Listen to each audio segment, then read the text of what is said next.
নমস্কার বন্ধুরা, জয়ার পাকশালাতে সবাইকে স্বাগত।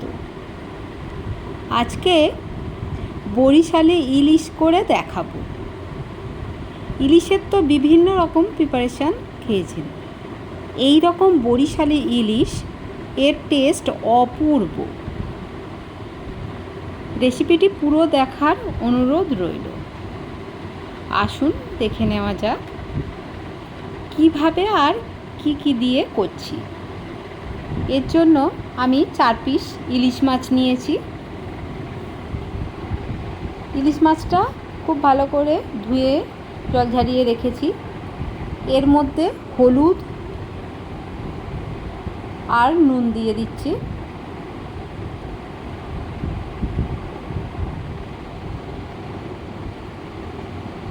হলুদ নুন দেওয়ার পরে এর মধ্যে আমি দিচ্ছি টক দই।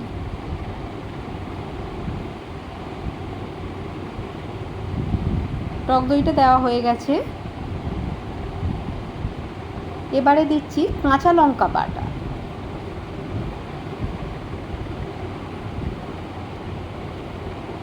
আর এখানে যেটা মেন উপকরণ, শুকনো খোলায় জিরে ভালো করে ড্রাই রোস্ট করে আমি গুঁড়ো করে নিয়েছি।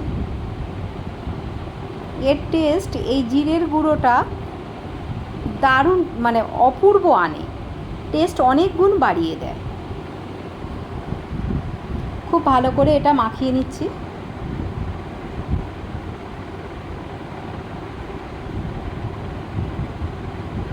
সমস্ত মাছের গায়ে যেন মশলাটা খুব ভালো করে লেগে থাকে, সেইভাবেই এটা মাখিয়ে নিতে হবে।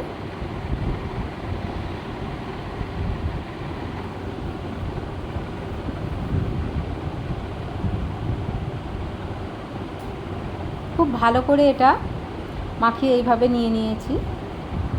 এখনও একটা মাছে একটু মাখাতে বাকি আছে। এইভাবে আমি মাখিয়ে 5 মিনিট রেখে দেব, যাতে মশলাটা খুব ভালো করে মাছের গায়ে লেগে থাকে।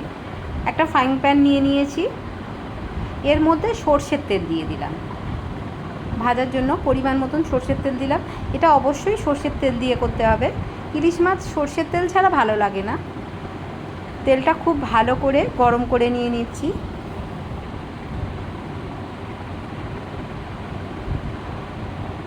তেলটা ভালো করে গরম হয়ে গেছে। এর মধ্যে ম্যারিনেট করা মাছগুলো আমি দিয়ে দিচ্ছি। খুবই কম সময়ে, আর কোনো উপকরণ লাগবে না। খুবই কম সময়ে কম উপকরণে অসাধারণ টেস্টি এই বরিশালি ইলিশ।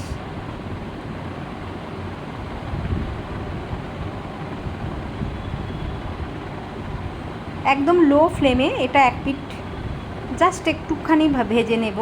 খুব বেশি ভাজতে এখানে লাগবে না।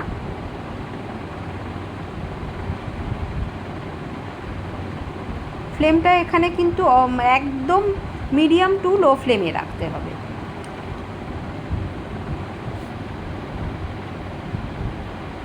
এক পিঠ হয়ে গেছে, আমি আর একটা পিঠ উল্টে দিয়ে দিচ্ছি।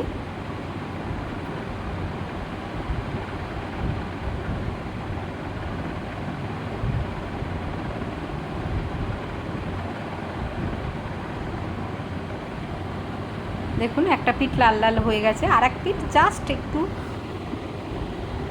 ভেজে নেব।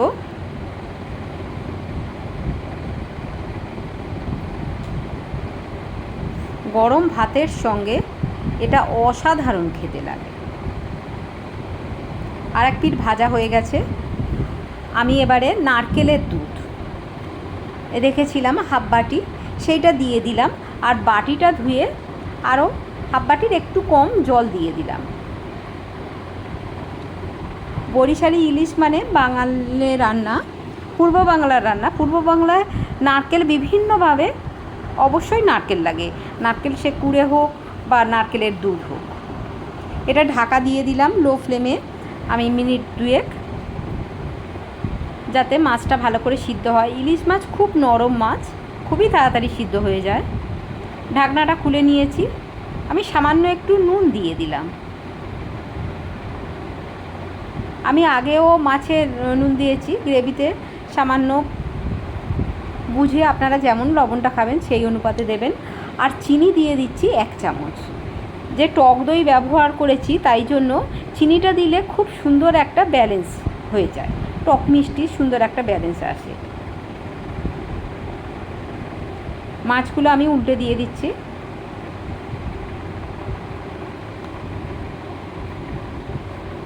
এইভাবে দিয়ে ঢাকা দিয়ে আবারও 2 মিনিটের জন্য ঢাকা দিয়ে দিলাম মিডিয়াম টু লো ফ্লেমে। ঢাকনাটা খুলে নিচ্ছি, খুব ভালো করে ফুটে গেছে।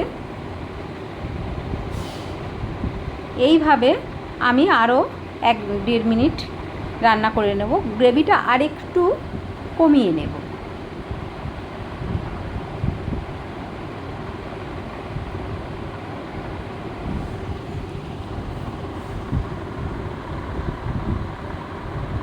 এই সময় ফ্লেমটা মিডিয়ামে করে দিয়েছি।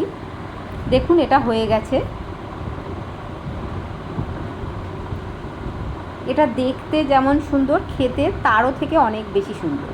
আমি এখানে ইলিশ মাছ ভাজার তেল আমার আগেই ছিল, সেই তেলটা আমি 1 চামচ এর ওপর দিয়ে ছড়িয়ে দিচ্ছি। আপনাদের কাছে যদি ইলিশ মাছ ভাজার তেলটা না থাকে, নর্মাল সর্ষের তেল 1/2 চামচ দিয়ে দেবেন। এটা অপশনাল, দিলে টেস্টটা অনেকটা বেশি বেটার হয়। এটা হয়ে গেছে। আমি প্লেটে এটা সার্ভ করে নিচ্ছি। রেসিপিটি ভালো লাগলে লাইক, শেয়ার, কমেন্ট এবং সাবস্ক্রাইব করতে ভুলবেন না। পাশে থাকা বেল আইকনটি প্রেস করে দেবেন। আমার নেক্সট ভিডিওর নোটিফিকেশান সবার আগে আপনার কাছে পৌঁছে যাবে। এটা গরম ভাতের সঙ্গে জাস্ট অপূর্ব বললেও কম হয়।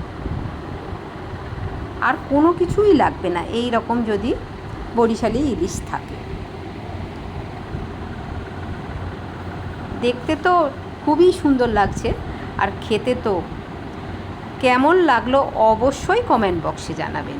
আপনাদের কমেন্টের অপেক্ষায় রইলাম।